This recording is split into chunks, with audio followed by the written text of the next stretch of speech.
Sappiamo che abbiamo meno probabilità di vincere rispetto ai team ufficiali, ma il nostro punto di forza è il lavoro, la qualità del nostro lavoro e la passione che mettiamo nell'attività che facciamo. Non ci poniamo orari e il nostro obiettivo è supportare al meglio i nostri piloti. Eravamo abituati a allenarci vicino qui in zona, comunque a livello italiano, e poi è arrivata la convocazione da parte della federazione di andare in Belgio a fare il campionato del mondo junior, così siamo partiti, camper, furgone, e quella lì è stato l'inizio forse di una serie di gare a un certo livello, diciamo.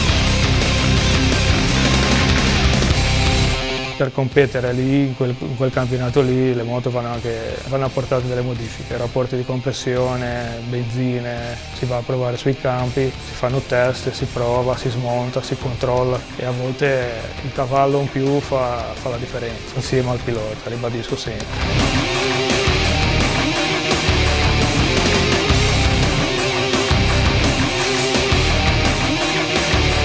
Di solito mi alleno nel weekend, se non ci sono gare, e in più 2 volte a settimana in moto. Per ora questa è la mia prima stagione che faccio nel motocross come più o meno pilota professionista e speriamo di arrivare nei 5 nell'italiano quest'anno e anche prendere qualche punticino nell'europeo, magari arrivare nei 20, però sarà dura.